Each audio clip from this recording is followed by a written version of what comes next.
안녕하세요. 별일 없죠?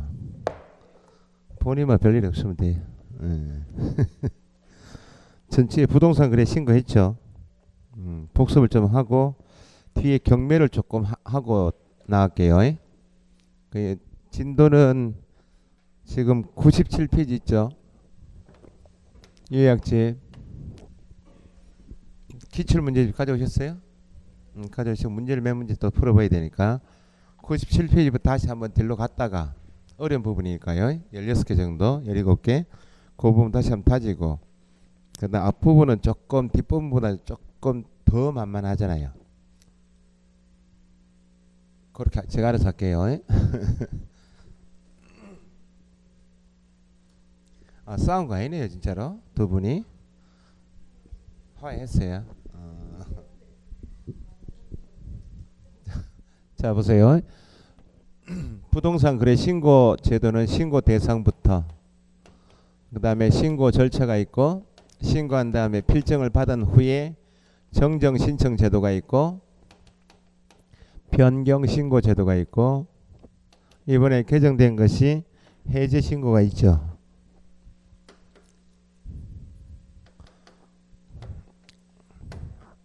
두 문제 세 문제 나오는 파트이고 그 다음에 서식을 좀 따로 공부하실 게 부동산 거래 계약 신고서요. 그 다음에 외국인도 부동산 거래 신고 대상은 예외가 없다. 예외가 없죠. 외국인 등이 매매가 아닌 방법으로 부동산을 취득할 때 특례 조항이 있죠. 이 정도 복습하죠. 토지 거래 허가는 조금 들러 넣어주시고. 자, 부동산 거래 신고 대상은 부동산 거래 신고법에서 부동산은 뭐하고 뭐 토지하고 건축물만 임목이나 공장재단 광업재단은 중개 대상물이지만 부동산 거래 신고 대상이 아니고 어떤 계약만 매매 계약만 신고하므로 부동산 거래 신고법에서 거래 당사자는 누구하고 누구 매수인과 매도인을 말합니다. 외국인 등도 포함이다. 포함하여 언제부터 30일요? 매매 계약 체결한 날부터 30일 이내 신고 관청은 어디고요? 시군구청장 앞에 항상 익숙해질 때까지 부동산 소재지 관할 시장군수구청장이 신고해야 한다. 법 8개 토지 건물에 대한 법이 8개 있죠. 공법 안에 있는 개발법, 정비법, 주택법은 따로 안 계실 필요가 없고 건축물 분양에 관한 법 나중에 실무 가시면 상가 분양 쪽에 일하실 수 있죠. 그때 적용되는 법이 건축물 분양에 관한 법, 그때 공공주택특별법, 빈집 및 소규모 주택 정비에 관한 특례법, 그 다음에 산업입지, 공장용지 있죠? 산업입지 및 개발에 관한 법, 그 다음에 택지개발 촉진법처럼 5가지 법은 알고 계시고 공급계약도 결국은 공급은 분양이니까 매매이죠. 그 법 8개 공급계약도 신고 대상이고 공급계약을 통하면 분양계약이니까 공급받는 자로 선정된 집이 분양권 매매계약도 공급계약을 통해서 나온 게 분양권이기 때문에 법 8개 똑같죠? 법 8개 중에서 정비법, 빈집법을 뽑아서 입주자로 선정된 집이 입주권 매매도 신고 대상이다. 신고 대상이면 외국인 등 포함한 예외가 없다. 그 말은 토지 거래 허가 받은 계약이 매매 계약이어도 허가 제도하고 신고 제도는 완전히 다르죠. 허가 받은 경우에도 신고는 해야 한다. 농지 매매 계약한 당사자가 농지 취득 자격 증명을 받은 경우에도 신고는 해야 한다. 예외가 없다. 부동산 거래 신고를 계약한 날부터 30일 내 신고를 해야 한다는 말은 법에 정하고 있는 부동산 거래 계약 신고서에 신고사항이 있나요 없나요? 신고사항을 작성하여 서명 여기는 또는 나와야죠. 및 하면 안 되죠. 서명 및 날인하는 것은 공인중개사법에서 완성이 된 때 당사자의 교부하는 거래계약서 확인설명서 2군데만 나머지는 다 서명 또는 날인하여 계약한 날부터 30일 이내에 신고서를 제출해야 한다. 그게 신고 개념이죠. 그럼 신고할 때 뭐만 가져오라고? 원칙은 신고서만 가져가면 되지. 계약서 사본 첨부한다? 첨부가 없다. 신고서만 가져가니까 신고서 제출 방법은 직접 방문하여 제출할 수도 있고 전자문서에 제출도 할 수가 있다. 의무자 가든지 대리인 가든지 전자문서를 방문하여 제출할 때는 공이 직접 하니까 신고관청에 본인의 주민등록증이나 운전면허증처럼 신분증명서를 시군구청장이 내보여야 한다. 그죠? 여기 신고해야 하는 개념. 부동산 거래 신고할 때 신고서에 기재할 신고사항이 아닌 것 하면 답은 뭐? 신고사항이 아닌 것.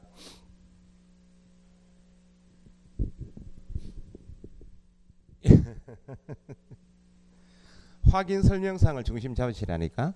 확인 설명은 완성이 되기 전에 당사자 조정하는 과정이 확인 설명 아니? 확인 설명에서 계약이 이루어지면 어디만 적어라? 확인 설명서에 들어가지. 신고사항이 아닌 것, 거래계약서 기재사항이 아닌 것 하면 확인 설명사항이야.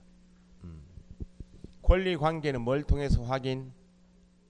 등기 후 확인남에 연결되게 설명사항이지 거래계약서 신고사항이 아니고 토지이용계획, 공법상 규제 및 제한사항, 용도지역 지구구역은 뭘 통해서 확인? 토지이용계획 확인 통해 확인남에 뒤에 설명사항이지 거래계약서 신고사항이 아니고 어떤 가격? 확인 설명사항이 어떤 가격? 예정 가격은 설명하고 확인 설명서에 예정 가격 들어가지. 거래 계약서에는 거래 금액 예정 빠지죠? 신고사항에도 실제 거래 가격이지 예정 빠지고. 그렇게 확인 설명사항은 뭐가 아니다? 확인 설명사항은 신고사항도 아니고 거래 계약서 기재사항도 아니다. 실제 거래 가격 들어가죠? 신고사항 중에서 올해 시험 나올 것이 5-2, 5-3 이렇게 했어요. 주택이죠. 전국에 있는 주택이고 실제 거래 가격이 얼마? 6억 이상인 주택에 대해서 매매 계약한 매수인은 6억 이상짜리 매매 계약에서 매수하게 되면 매수인 본인이 직접 입주할지 가족이 입주할지 전세 넣을지 입주 예정 시기처럼 입주 계획 들어가야 되죠.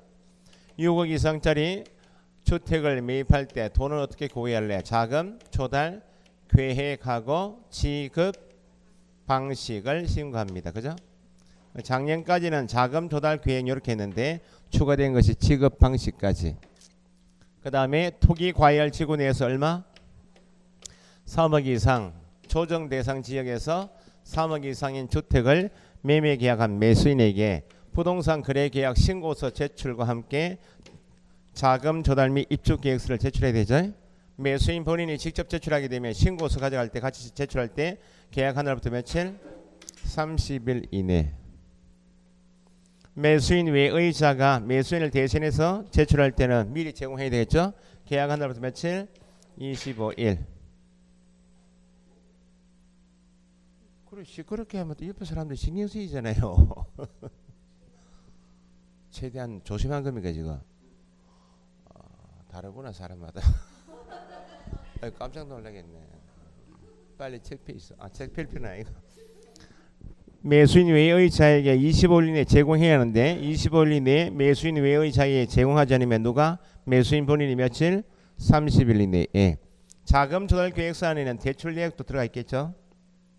신고서하고 자금 조달 계획서를 분리하여 따로 제출하기를 희망하면 별도로 제출할 수도 있다. 한 개 더. 토기 과열 지구 내에서 9억 초과이면 3억 이상이니까 두 가지는 기본 들어가고 자금 조달 계획을 증명하는 예금 잔액 증명서, 주식 거래 내역서처럼 자금 조달 계획을 증명하는 서류 첨부는 토기 과열 지구이고 얼마? 9억 초과할 때 자금 조달 계획을 증명하는 서류 첨부한다. 그죠?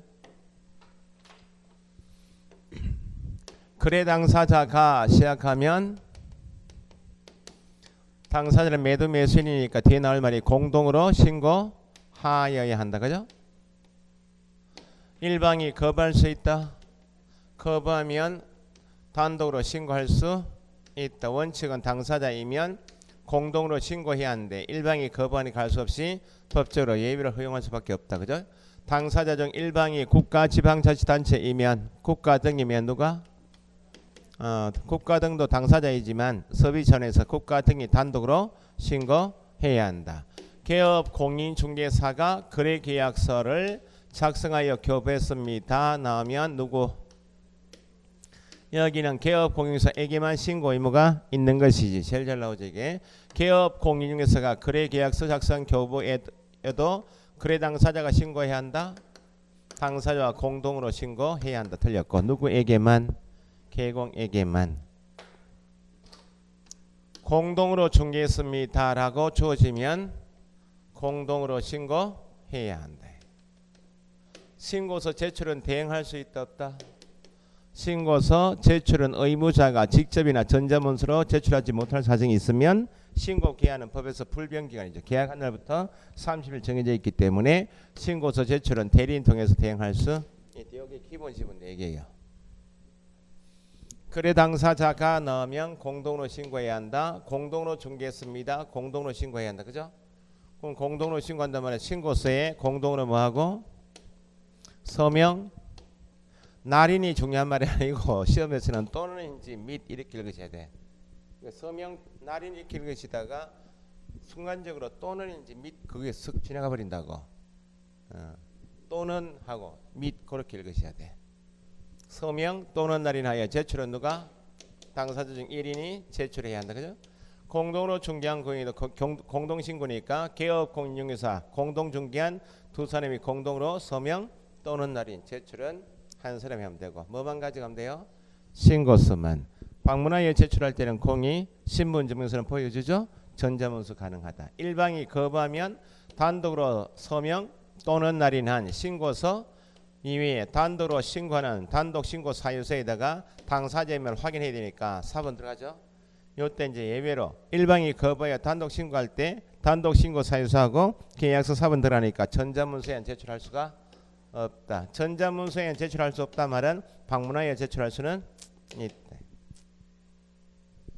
일방이 국가 등이다. 개업공인중개사이면 혼자만 하면 되죠. 그러면 국가만 개업공인중개사만 단독으로 서명 또는 날인하여 제출하면 되고 별 어려운 것은 없죠. 지금 공동신고인지 단독신고인지 및 날인인지 또는인지 제출할 때 공동인지 1인 요걸 구분하는 게 시험 공부예요. 신고서 제출은 대행할 수 있다 할 때 대행은 대리권도 정면이니까 전자문서가 안 됩니다. 방문 제출을 할 수가 있다. 당사자의 위임을 받은 자가 대행하려고 할 때는 직접 간 사람이 대리니까 본인의 신분증명서는 보여줘야 되겠죠. 당사자가 적어준 위임장 가져가야 되죠. 위임장을 적어준 당사자의 신분증명 사본을 첨부해서 대리권 정면에 문서가 들어가야 된다. 그러니까 전자문서가 안 된다 생각하시면 되고 소속 공인중개사만이 대행할 수 있죠. 개업 공인중개사가 신고 의무자이면 보조는 안 되고 소속 공인중개사만 대행할 수 있다. 소속은 개업 공인중개사의 대리인 자격이지만 개공과 똑같이 취급하니까 본인의 신분증만 내보이면 되지 위임장이다. 4번은 신분증명 4번 필요 없죠. 신고서를 제출받은 신고관청은 신고서에 적혀있는 신고사항이 정확한지 확인하죠. 신고 필증을 내주는 사람이 이 사람이기 때문에 신고서에 적힌 내용이 신고사항이 정확한지 누락되어 있는 부분인지 확인해보는 게 정확하지 않거나 누락된 부분이 있으면 보완하게 할 수 있고 신고 내용을 기본 조사는 누가 하고요? 신고사항의 사실 여부 신고서에 적혀있는 내용대로 계약했는지 신고 내용의 사실 여부를 확인하기 위해서 필요한 조치를 취할 수 있죠. 의무자인 개공이나 당사자에게 계약서 사본 제출 요구하거나 입건표 통장 사본 대출 계약서처럼 신고서에 적혀있는 대로 매매 대금을 매수인이 매도인에게 지급하였음을 증명할 수 있는 거래대금 지급 증명 자료 제출을 요구하는 등 필요한 조치 취할 수 있다. 30만 원 이하 과태료 처분은 뭐? 거래대금 지급 증명 자료인 입건표 통장 사본을 제출하지 못했다. 거짓 제출한 것이 확인되면 신고서에 적힌 대로 계약한 것이 아니다. 그 말이니까 요거 30만 원. 500만 원짜리 나중에 암기 안 하셔도 돼. 30만 원짜리 3개 하고 거짓 신고 안 한 게 나빠요. 거짓 신고 나빠. 그러니까 신고하지 않았다. 거부한 것은 500만 원밖에 안 되지만 신고를 거짓으로 한 게 취득가액의 100분의 5 그렇게 30만 원짜리 하고 취득가액의 100분의 5 9월달까지 이렇게 두 개만 암기하시면 돼. 이번에 추가된 것이 신고관청이 기본 조사하는 것 이외에 국장이 신고 내용을 확인하기 위해서 직접 조사할 수도 있다. 직접 조사할 수도 있고 아니면 신고관청하고 공동으로 조사를 실시할 수 있다.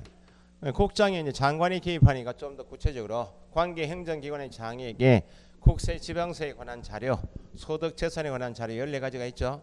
14가지 자료 제공 요청할 수 있고 자료 제공을 자료 제공을 받고 보니까 부동산 거래 신고법 위반 사실 확인되면 주택법이나 다른 법 위반 사실이 확인되고 그게 재판 대상인 징역형 벌금형 대상이 되는 위반 행위에 적발했다면 수사기관에 검찰에 고발해야 되겠죠. 수사기관에 고발하거나 행정기관에 통보한다. 여기 이제 추가된 내용이고 신고사항을 확인했다면 신고필증을 발급해야 한다. 며칠? 모름에 지체 없이요. 모름이 억지로 뭐 모르시는데 5일 부르신다든지 7일 부르지 마시고 5일, 7일, 10일, 15일은 어차피 암기시킬 겁니다. 그거 빼고 나머지 싹 다 지체 없이. 즉시라는 게 기억나는 게 있어요? 즉시 휴업 신고했습니다. 재개 신고할 때 등록증 반납했죠? 재개하려 보니까 가게 등록증이 비었죠? 그 재개 신고한다 말은 등록증 찾으러 왔습니다. 그 말이네?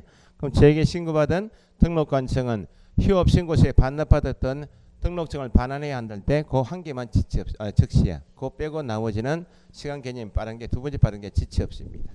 그러면 신고 필증을 가지고 매수인이 등기할 때 부동산 등기 특별조치법이 정하고 있는 신고 필증도 가져가고 매매 계약서에 검인도 받아야 한다. 신고 필증 가져가며 형식적 심사에 필요한 검인은 받은 것으로 본다. 검인 필요 없이 신고 필증만 가져가면 등기가 됩니다. 그죠? 부동산 거래 신고한 다음에 신고 필증 가지고 등기하려 보니까 신고 필증에 신고사항이 잘못 기재될 수 있죠. 신고 필증 자체가 잘못되어 있으니까 잘못된 부분을 표시해서 당사자 공동으로 서명 또는 정정을 지 혼자만 되잖아요. 당사자 합의한 계약이기 때문에 바꿀 때도 당사자 공동으로 서명 또는 날인하 하여 정정 신청을 해야 한다 할 수 있다. 정정 신청은 의무가 아니고 할 수 있다. 신고한 다음에 신고 필증이 하자 없이 제대로 나왔어요. 그럼 신고 필증 제출해서 검인 필요 없이 등기 신청하면 되는데 매수인 명의로 등기 신청 이전에 중도금 지급일자가 잔금 지급일자처럼 신고 필증의 기재사항이 잔금 대출이나 중도금 대출이 늦어지면 매도인과 합의해서 날짜를 바꿀 수도 있죠. 그래서 어쨌든 신고 필증에 하자는 없지만 등기 신청 전에 신고 필증에 있는 내용과 달리 추후에 당사자 합의해서 바꿀 수 있다. 그럼 신고 필증 자체는 하자 없기 때문에 신고 필증하에 하자가 있는 정정할 때는 신고 필증 자체에 고쳐가지만 여기는 하자가 없기 때문에 내용이 바뀌었습니다. 변경된 내용을 적어가는 변경 신고서 제출 제도가 있죠. 해야 한다 할 수 있다.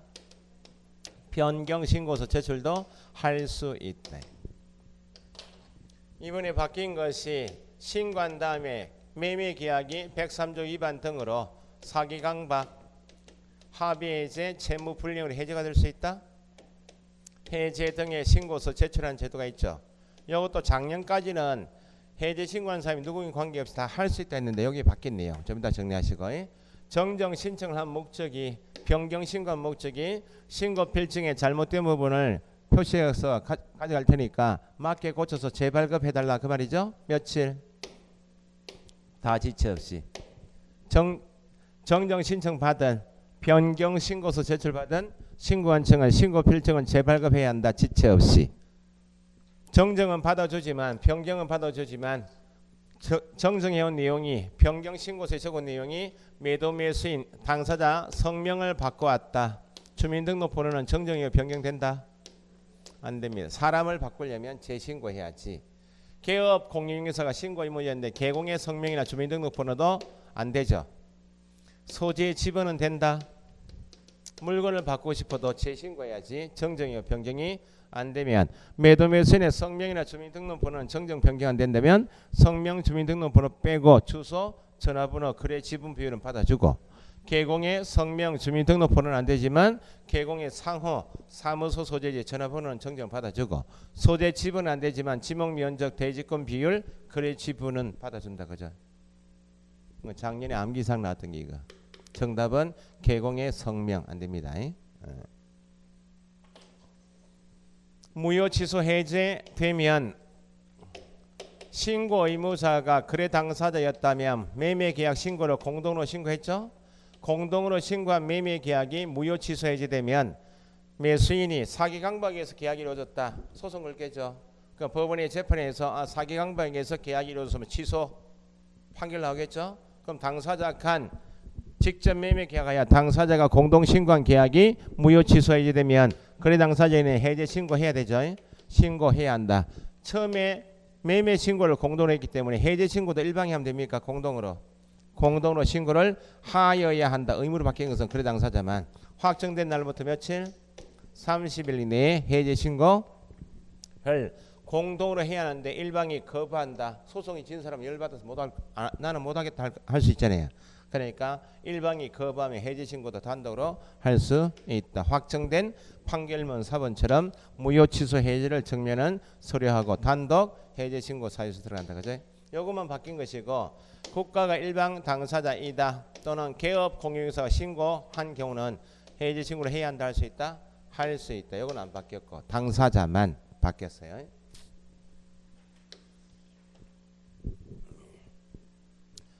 국내 부동산 등을 외국인 등입니다. 외국인, 개인, 법인, 외국 정부, 국제기구처럼 대한민국 국민, 법인, 정부 빼고 싹 다 줄여서 외국인 등이 국내 부동산인 토지, 건물이나 분양권, 입주권 등을에 대하여 소유권을 취득하는 방법은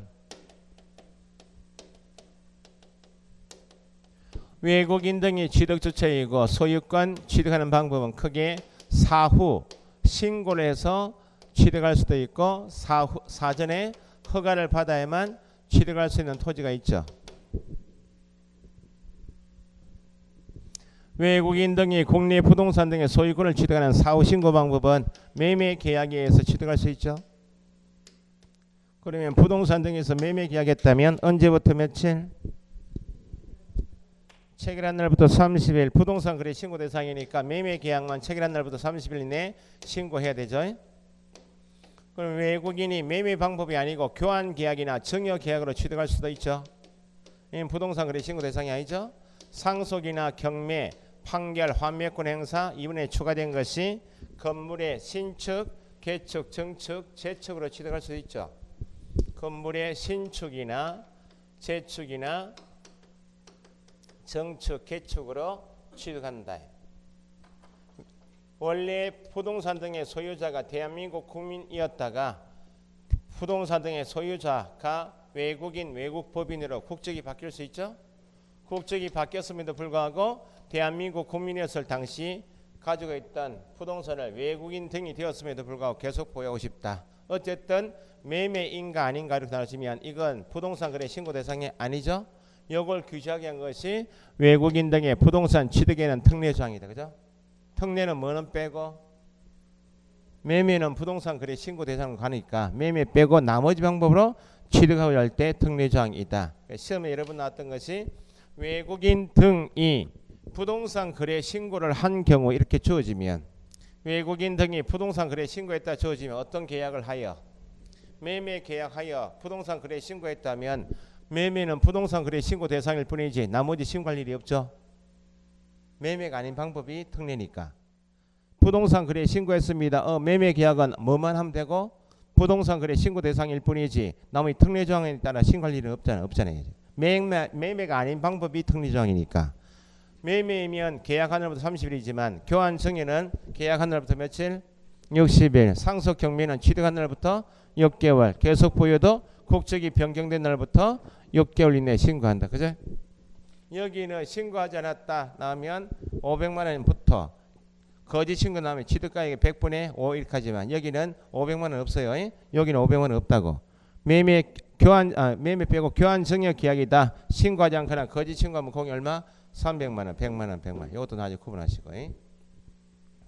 국내 토지 중에서 군사기지 및 군사시설 보호구역 내 문화재보호법에 의한 지정문화재 보호물 보호구역, 야생생물 특별보호구역, 생태경관 보존지역 내 구역 지역 내 토지이면 중요 목적에 제공되고 있는 구역 지역이기 때문에 외국인 등이 사후 신고해서 가져갈 토지는 아니죠. 요거 빼고 나머지 토지 매매했다면 사후 신고, 정의했다면 나머지 사후 신고고 군사문화 생물생태 구역 지역이면 외국인 등이 마음대로 가져가면 되니까 사전에 허가 신청을 넣어야죠. 허가 신청받은 시군구청장은 군사기지 및 군사시설 보호구역의 토지는 신고한청이 허가 신청받지만 지가 단독으로 결정할 수 있어 없어요? 없으니까 국방부 장관처럼 관계행정기관의 장과 협의를 거쳐봐라. 그죠? 협의를 거쳐보니까 외국인 등이 군사기지 및 군사시설 보호구역 내 토지를 취득하게 되면 구역, 지역, 군사기지 및 군사시설 보호구역 지정 목적 달성에 지장이 있으면 불허가 처분, 지장을 주지 않으면 허시고 15일 이내에 허가 불허가 처분해야 되고, 허가 대상이면 허가받으면 매매 계약이 유예해서 소유권 가져가겠죠. 허가 대상인데 허가받지 않고 체결한 계약은 무효고 형벌 얼마? 2-2. 그래서 외국인 등 나오면 매매인가 아닌가 구분하시고, 군사문화 생물생태인가 아닌가를 구분해서 보시고, 여기도 마찬가지로 군사문화 생물생태 토지를 취득하고자 허가 받았습니다. 허가 받으면 등기해서 취득하면 되죠. 그 지역이 토지 거래 허가 구역이어도 또 허가 받아요. 허가 받지 않아도 되고, 외국인이 토지 거래 허가 구역 보고 허가 받은 다음에는 군사문화 생물생태 구역 지역에도 허가 받지 않아도 된다. 부동산 거래 신고했다면 그걸로 거치지 별도 신고 의무가 없듯이 허가 받았습니다. 별도 허가 받아야 된다. 그건 틀렸다 그 말입니다. 그러면 외국인 등이 국내 부동산 등을 취득하고자 사후 신고한 내용은 허가 대상 구역 정내에 있는 토지를 취득하려고 허가 신청 받은 내용은 외국인 등의 국내 부동산 보유 현황을 따로 관리해야 되니까 누구일 때만 외국인 등으로부터 신고받은 내용은 외국인 등으로부터 허가 신청 받은 내용은 제출한다.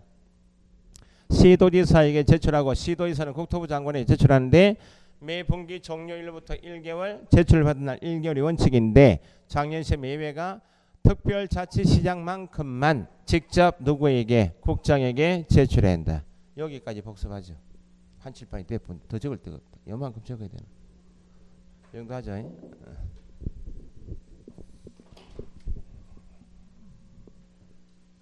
뒷부분에 경매 쪽은 안 했죠. 책을 한번 펴보시죠. 경매 쪽 190페이지 했어요.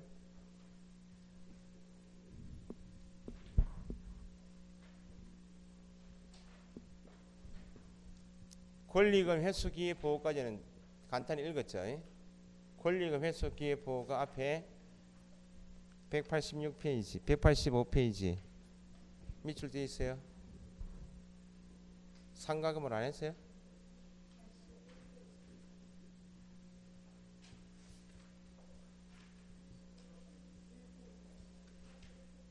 (181페이지는) 안 했어요 원래. 뒤에 182페이지 밑줄 없어요? 존속 보장 안 한다니까요 지금. 그러면 대항력 우선 변제권, 최우선 변제권까지만 했네요. 소임 전에 최우선 변제권 했고 180페이지 임차권 등기했어요. 6번 안 한다니까 지금. 6번은 문제가 왜 안 하는 게 아니고 그건 지금 예, 알겠습니다. 제가 7번 안 했어요. 7번 간단히 하고 옆에 차임 정액 청구는 5% 초과하지 못하고 어떤 게 경우에 적용되고 어떤 게 적용이 없습니까? 이거 깨끼 손가락으로 푼다 하고 넘어갔어요. 쉽다고. 그러면 하면 되죠. 지금 거기 182페이지 위에 계약갱신 요구 있죠. 계약갱신 요구 없어요? 있어. 기억 내시고. 시험 공부의 미덕은 합격입니다. 그죠? 공부를 많이 하는 게 중요한 게 아닙니다. 시험은 무조건 합격하셔야 돼. 합격하시고 내년에 현장에서 한번 봅시다. 학원에서 좁은 데서 보다 보니까 내년에 부동산 하실 거예요? 해야죠. 쉽지 않다고요? 공부가 쉬울 것 같아요? 현장이 쉬울 것 같아요? 공부가 쉽습니다. 현장 재밌는데 돈벌이 때문에 여기는 돈을 안 벌어야 되니까 마음이 또 위아더 월드잖아요. 근데 현장 나가면 경쟁이 붙어. 옆 짝꿍이었는데 경쟁이 붙어가 스트레스 많이 받아요. 그래도 합격했으면 좋겠다. 일단 현장 나가 굶어 죽더라도 공부할 때만 하면 그렇잖아요. 현장 나가서 좀 시달리다 보면 왜 고수들 있잖아요. 왜 실무 능력이 뛰어난 사람한테 늘 당하거든. 늘 우리 2등이야. 같은 물건 가지고 중개한다. 늘 뺏기겠죠. 저 계약서 쓰죠. 열받는다고. 어쨌든 뭐 공부도 쉬운 것도 아니고 현장이 쉬운 것도 아닌데 보니까 공부할 때 마음이 같아서 억수 친하게 지내다가 현장 나가 보니까 또 이해관계 있으니까 그때는 감정이 또 틀어져 가지고 선생이랑 별거 있습니까? 뭐 이 사람이 와가 이야기하면 아 이 사람 이 욕하고 이쪽 오면 또 안 좋은 소리 하고 가만히 비밀 준수 29조 2항 비밀 누설하지 마라. 업무를 떠나놓고까지 예배가 없다. 아 법에서는 예외 있어요. 비밀 누설 금지 예외 있어요 없어요? 아 있어요. 법에서는 예외가 있다고. 소송 중이라는 사실은 매수인이 설명해 줘야지. 예외가 있다. 실무 갔으면 예외가 없다. 비밀을 입을 끝까지 다물어야 돼. 그 비밀은 왜 흔한 말로 세 명이 같은 비밀을 알고 있다. 두 명이 죽기 전까지는 비밀이 아니다는 거지. 그죠? 두 명이 죽을 때까지는. 그래 무덤까지 가져가집니까? 돼. 니한테만 이야기하는데 비밀 아닙니다. 니 말고 있거라. 니 말고 있는 게 아니고 다 압니다. 니 말고 있거라. 니한테만 이야기해. 이야기해도 된다. 그 말과 똑같아요. 이야기를 안 해야지. 니 말고 있는 이야기는. 에? 그 니가 니도 알고 있거라. 니도 알고 있거라. 자, 지금 설명드린 내용이 주택 임차인하고 상가 임차인에 대해서 주택임대차보호법, 상가 건물 임대차보호법이 있는데 임대차 규정은 대항력, 우선 변제권, 최우선 변제권, 임차권 등기, 존속보장 규정이 유사합니다. 기간만 주택은 2년, 1년 기간만 다를 뿐이지 내용은 똑같아요. 근데 주택 임차인에게는 적용되지 않고 상가 임차인에게만 적용되는 규정이 있어요. 상가 건물 임대차 보호법만 두고 있는 것이 상가 임차인에게 계약갱신 요구권을 주게 되고 상가 건물은 영업한 기간이 길 만큼 고객이 확보되어 있죠. 그러니까 나갈 때 권리금을 회수할 수 있도록 권리금 회수기의 보호 규정이 있어요. 그래서 주택임대차 보호법에는 없는 규정이고 제도를 두 개 비교해서 잘 모르니까 상가 건물 임대차 보호법 하면 계약갱신 요구권, 권리금 회수 기회 보호 규정이 시험에 잘 나와요. 자, 기억하고 늘 보실 게 주택은 81년도부터 국민에게 주거 생활이 더 중요하니까 80년대 초반부터 시행된 것이 주택임대차 보호법. 여기는 상가 건물이나 주택 임차인이나 다 대항 요건은 갖춰야 되죠. 등기가 없는 경우에도 대항 요건을 갖춰야 지위를 안정시켜 주겠다는 법이니까 대항 요건을 갖췄다면 이게 국민에게 주거 생활이 더 중요하니까 주택임대차 보호법이 적용됩니다. 주택임대차 보호법 자체가 적용됩니다. 보호됩니다 할 때 보증금 제한 있나요 없나요?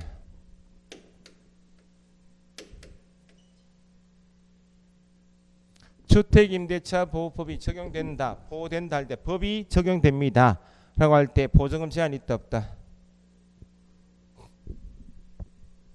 저는 본 적이 없는데.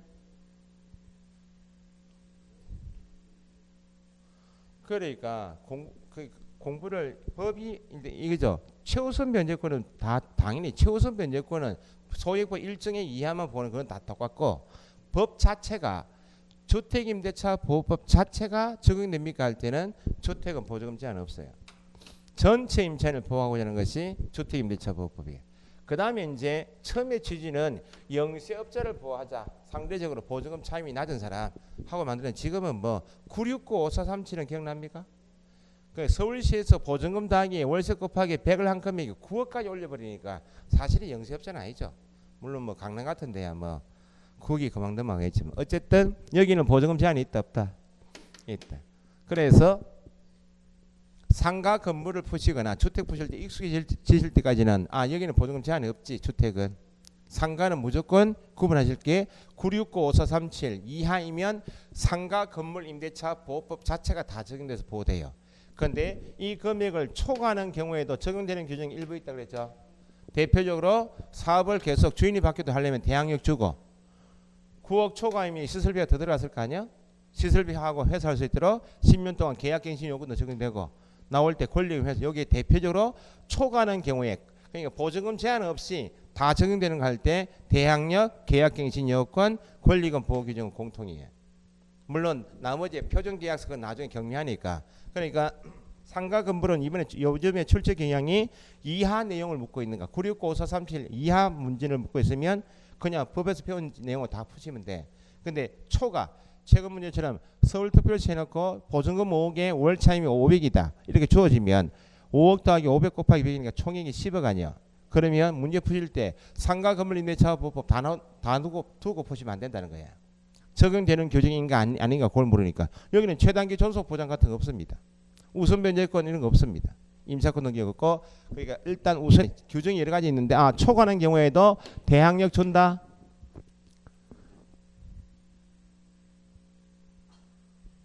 아니 처음에는 요거만 주었거든. 요거만 처음에 초과하는 때 요거만 주니까 이게 실효가 없다는 겁니다. 가바고라고 임대차 계약했죠. 지금 만약 9695437 초과한다고 초과하는데 계약갱신 요건만 만약 10년 주었다. 대항력을 안 줘버리니까 대항력 안 주면 소용이 있습니까? 갑이 병한테 상가 팔아버리니까 제3자에 대항할 수 없으니까 10년 보장이 안 되니까 가장 먼저 주었던 게 이거. 그 다음에 계약갱신 요건만 주니까 대항력 안 줘버리는 게 소용이 없구나. 그 다음에 이거 준 거예요. 그래서 규정이 초과하는 경우에 여러 규정이 있는데 일단 대표적인 게 세 가지니까 꼭 기억하시라고. 제3자에 대하여 효력이 발생한다. 이게 뭐예요? 대항력. 대항력을 행사하려면 제3자 양수인에게 넘어가겠죠. 상속인, 수정자, 매수인, 낙찰자에게 상가 소유권이 넘어가도 계속 대항해야 될 거 아니에요. 양수인은 누구 지위를 임대인 지위를 승계한 것으로 본다. 요거까지가 대항력이야. 그 다음에 계약갱신 요건하고 권리금 보호 규정은 초과하는 경우에도 적용됩니다. 공통입니다. 그 정도 세 가지는 일단 머리 담으시고 그럼 나머지 조금 여기 익숙해지시면 표준계약서 권장 규정하고 나머지 조금 더 익히시면 돼요.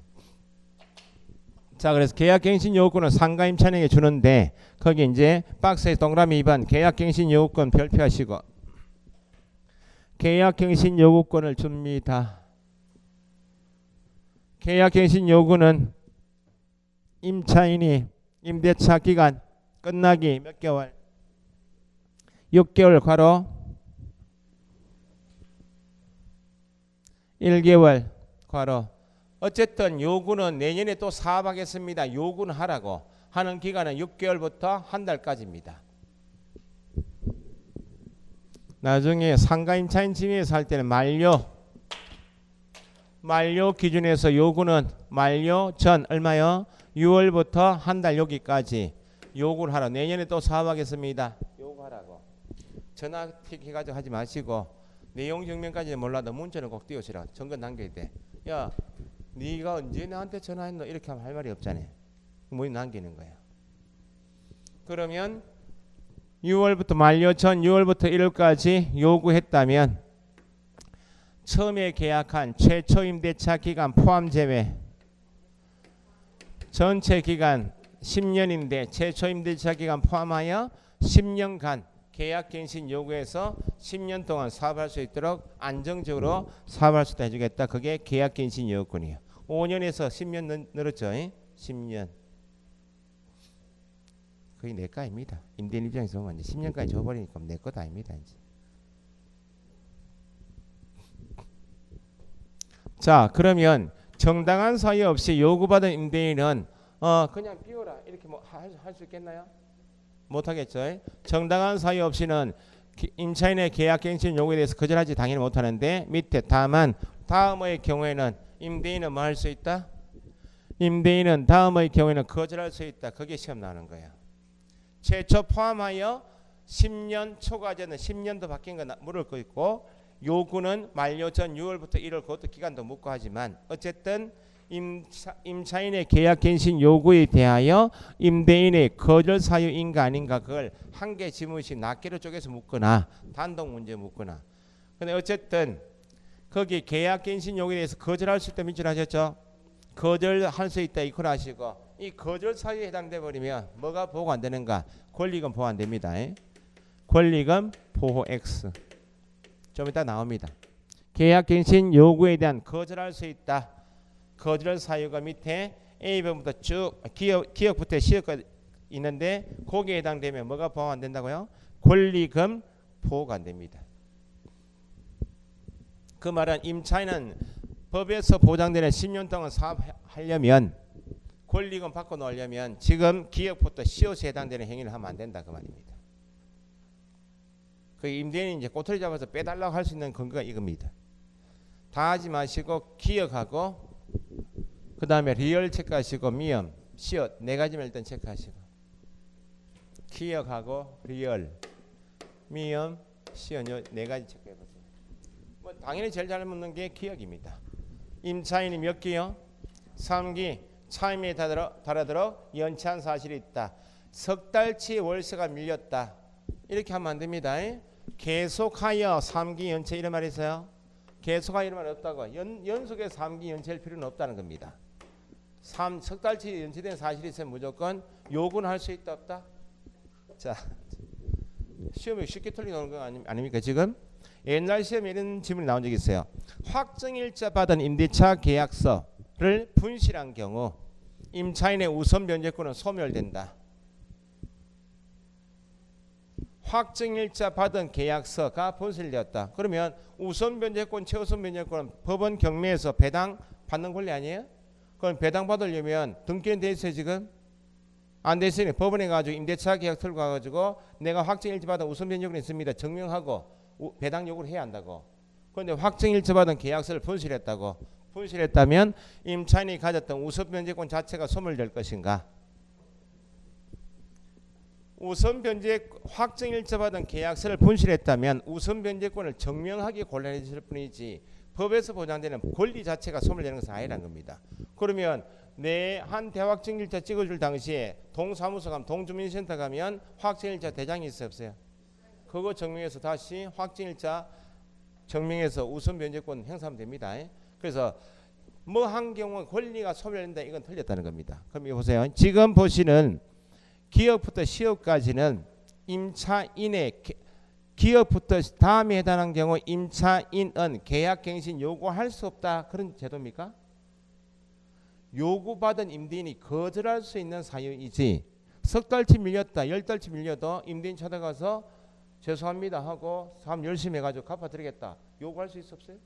있다. 그러니까 요건 기업부터 시효까지는 임대인이 요구받은 요구는 1년치 밀려도 요구할 수 있어 없어요? 있다고.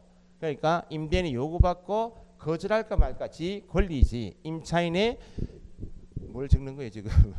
좀 이따 적부로들 자 거절할 수 있다 옆에다가 거절할 수 있다 옆에다가 임차인도 갱신 요구할 수 있다 적으시라 그러면 거절할 수 있는 임대인의 거절할 수 있는 사유이지 임차인의 요구권 자체가 소멸되는 것은 아니다 그 말입니다.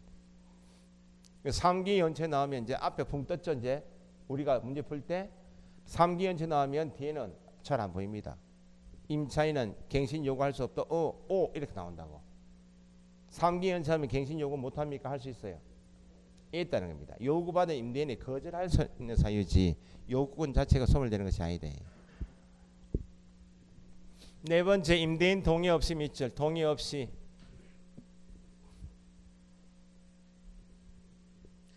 민법에서 임대차 관계는 임대 임차인 간에 남의 물건을 빌려주고 빌려쓰는 관계 신뢰관계에 처한 계약이죠. 그 임대인 동의 없이 무단으로 그 말 아니야? 목적 건물의 전부 부분 아니고 뒤에 일부 동그라미 일부라도 무단 전대했다.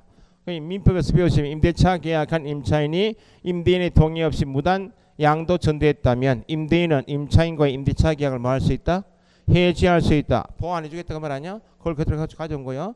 동의 없이 우리한테 시험에서 함정은 전부 부분 아니고 뭐 일부라도 무단 전대했다. 요즘 저는 경기가 안 좋으면 상가 30평 빌렸는데 사업이 안 돼. 반 쪼개가지고 지가 마음대로 무단으로 벽 쳐가지고 세 놓았다. 계약갱신 거절합니다. 동의 없이 일부라도 무단 전대했다면 거절할 수 있다. 그 다음 미음은 고의 파손은 당연한데 뒤에 중대한 밑줄 중대한 과실로 파손했다.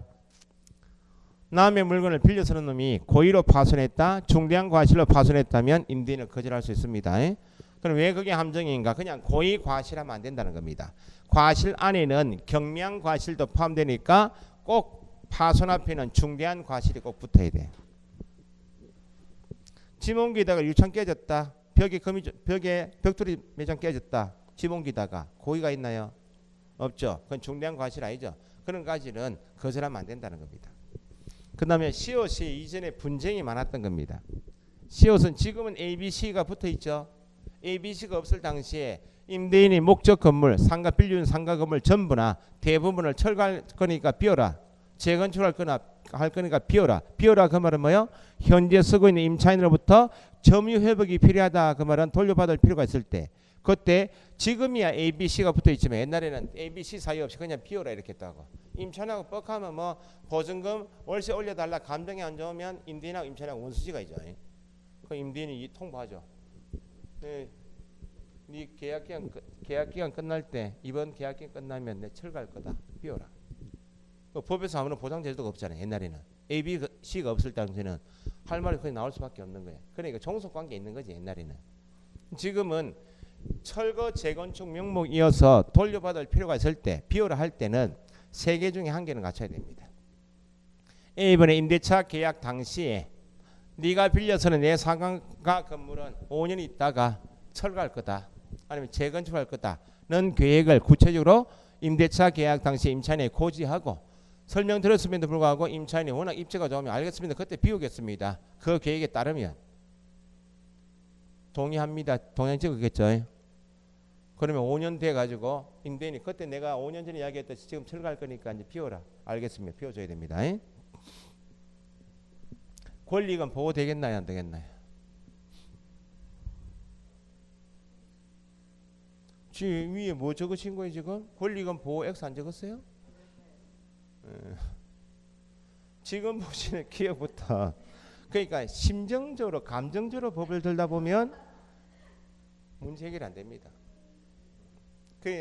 저는 뭐 법 전공은 아니지만 어쨌든 법을 공부하시면 그동안 살아오신 상식이 생활 상식이 몸에 배있기 때문에 법 전문하고 생활 상식과 안 맞는 부분이 두 파트나 세 파트 꼭 나와.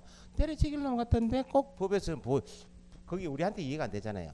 시험은 그걸 묻잖아. 우리가 상식적으로 이해가 잘 안 되는 거. 그러니까 시험 공부하실 때는 생활 상식이 잘못됐다 생각하시고 법으로 맞추셔야 돼. 1차는 한 문제 두 문제 때문에 불합격하시면 대부분이잖아요. 그러니까 방금 전에요. 우리 상식으로는 그래도 아무리 계약할 때 설명을 듣고 동의를 해 도장 찍어도 나갈 때 권리금은 좀 줘야 될 것 같은데 아닙니다. 출고할 건데 뭐 재건축이다. 두 번째 건물이 너무 노화됐다. 입지가 워낙 좋다. 공업탑 노타리 입지가 워낙 좋아도 건물이 너무 노화됐다. 임대차게 하려고 건축물 대장 보니까 사용승인 일자가 30년 넘었는데 35년. 그럼 태풍 불고 장마철 되면 벽이 무너질 수 있나 없나요? 그러면 뭐 안전사고 우려되니까 비워라 이렇게. 거절할 수 있다는 거죠. 세 번째 정비법처럼 다른 법령에 따라 적법하게 철거 재건축이 들어온다. 재개발 사업 때문에 들어올 수 있죠. 그것 때문에 비워줘야 돼. 입지가 워낙 좋고 인테리어 비용이 들어가는데 알아봐야 됩니다. 대충은 이거 향후 여기 재개발 사업 예정돼 있습니까? 없다고 확인하고 들어가야 돼. 관할청에 가가지고. 그래도 재개발 사업지구 지정되고 조합원끼리 합해서 조합 설립하고 하니까 또 비워주고 나가야 되잖아요. 권리금 보호 안 됩니다. 기업부터 시업까지는 권리금 보호 안 돼요. 대표적으로 기업하고 리얼 두 개, 거기에 실무에서 많이 걸립니다.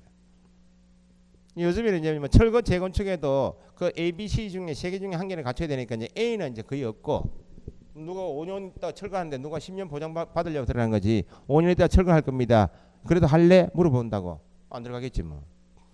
근데 두 번째하고 세 번째 안전사고 우려된다. 그런 명목은 그 당시에 모를 거 아니에요. 계약할 당시. 그런 게 위험한 거지. 자, 그 정도 하시고요. 그래서 계약갱신 요구는 별것은 아닌데 어쨌든 최초 포함하여 10년입니다. 거절할 수 있는 사유가 있는데 거절 사유에 해당되어도 임차인은 임대인 찾아가서 요구할 수 있다 없다? 있다. 그렇게 이해하시고요. 그 요구에 대하여 거절 사유에 해당되면 뭐가 보완된다고요? 거절한다는 말 보세요. 아, 그러지 말고 석 달치 밀렸으니까 기간 만료되면 비워라 그 말 아니야? 비우고 나가라 그게 거절 아니야. 비우고 나가라 그 말은 권리금도 안 주겠다 그 말입니다. 보완해 주겠다고. 그렇게 연결하시면 되고, 옆에 185페이지에 박스에 위에 권리금 회수기의 보호 등 있죠. 쉬었다 하죠.